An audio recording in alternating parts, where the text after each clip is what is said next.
Top quality और consistent performance के लिए सिर्फ सिल्वर पंप नाम याद रखना।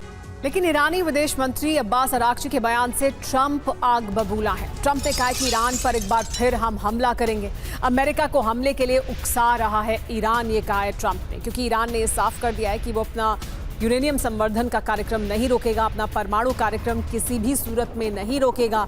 ऐसे में ट्रंप आग बबूला है और ट्रंप ने कहा है कि अगर ईरान ऐसा ही करेगा, हमें ऐसे ही उकसाएगा, तो हम एक बार फिर ईरान पर हमला कर सकते हैं। तो नहीं मान रहा है ईरान, क्या अमेरिका एक बार फिर बड़ा हमला करेगा? ट्रंप की वार्निंग क्या है, देखिए। ईरान के विदेश मंत्री ने बयान दिया है, उन्होंने कहा है कि यह गलत बयान है। अमेरिका फिर बड़े हमले कर सकता है अगर यही रुख रहा ईरान का।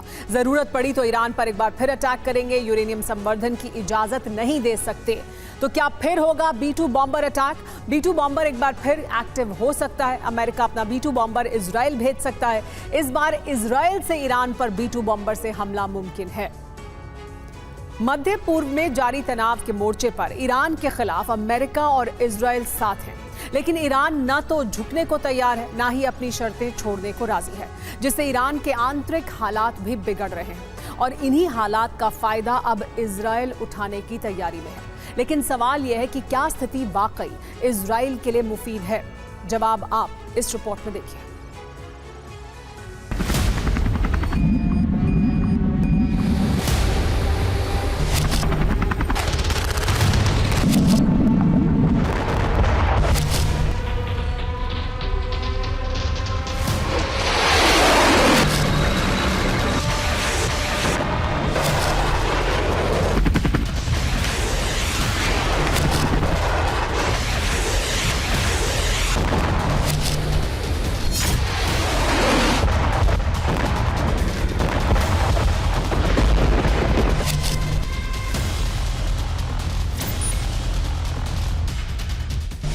न्यूक्लियर अधिकार के लिए इजराइल और अमेरिका से टकराने वाला देश ईरान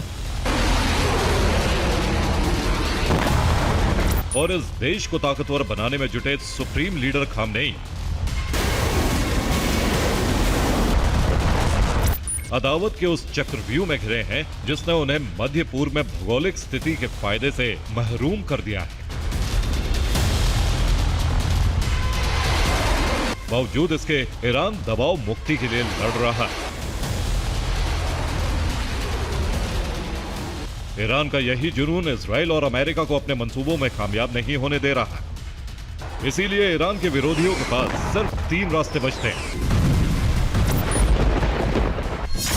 पहला, ईरान के खिलाफ बड़े पैमाने पर युद्ध छेड़े। दूसरा, ईरान के मोर्चे पर विश्व युद्ध की स्थिति बनाए। और तीसरा, ईरान को अंदर से खोखला करके कमजोर कर दे।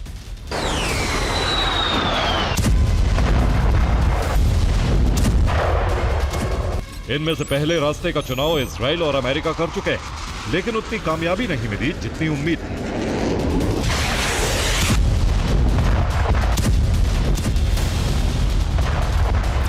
दूसरे रास्ते का चुनाव तब संभव है जब रूस और चीन भी इसमें दिलचस्पी दिखाएं, लेकिन इसमें वक्त लगेगा। इसीलिए तीसरे रास्ते को अपनाना अंतिम विकल्प बन गया है, जिसे इजराइल ने अपना भी लिया है।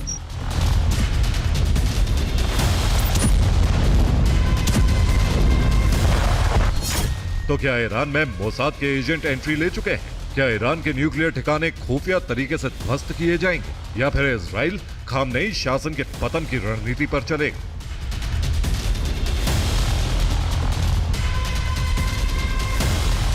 सवाल इजराइल के ऊर्जा मंत्री के उस संदेश ने उठाए हैं जो ईरान के नागरिकों के लिए जारी किया गया है। और एली कोहेन का संदेश ये है कि ईरान के लोगों की पीड़ा इजराइल समझ रहा है। ईरान के लोगों के पास पर्याप्त पानी भी नहीं है। ईरान के शासन ने पानी के लिए कोई निवेश नहीं किया।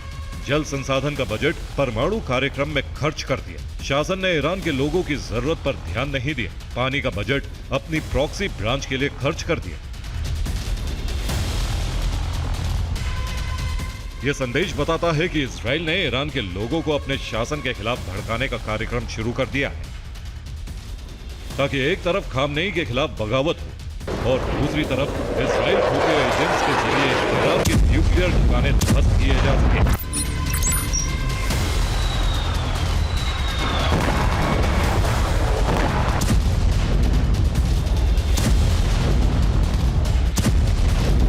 जो निकट भविष्य में संभव भी हो सकता है।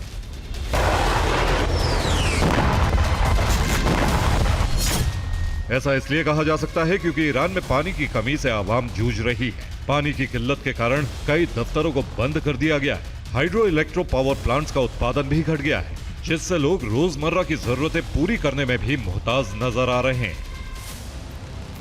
इस स्थिति को ईरान की सरकार भी भांप चुकी है। बगावत किसी भी वक्त हो सकती है, ये बात उन्हें समझ आ चुकी है। इसीलिए ईरान की सरकार ने इजराइल और अमेरिका के लिए रणनीतिक कदमों के साथ हालात पर काबू पाने के कुछ दूसरे रास्ते तलाश लिए हैं।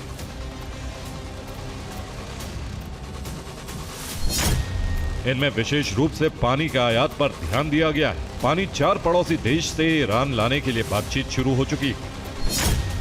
यानी पानी आयात के लिए तुर्कमेनिस्तान, अफगानिस्तान, ताजिकिस्तान और उज्बेकिस्तान से समझौते की कोशिश हो रही है। और इसकी जानकारी खुद ईरान के ऊर्जा मंत्री अब्बास अली आबादी ने दी है, जिसके साथ उन्होंने ईरान के लोगों से पानी का संभल कर इस्तेमाल करने की अपील की। लेकिन इसका मतलब ये नहीं है कि इस संदेश से ईरान की बगावत को दबाया जा सकता है, क्योंकि ईरान की राजधानी का मामलू बांध 1 महीने में सूख जाएगा। लातियन बांध का जल स्तर भी लगातार गिरता जा रहा है। कर्ज बांध की स्थिति भी बिगड़ती जा रही है।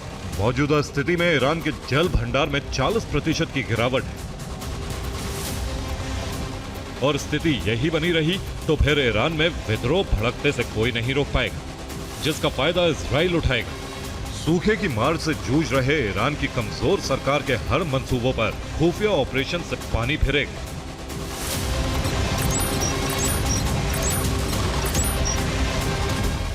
Bureau report, TV9 Bharat.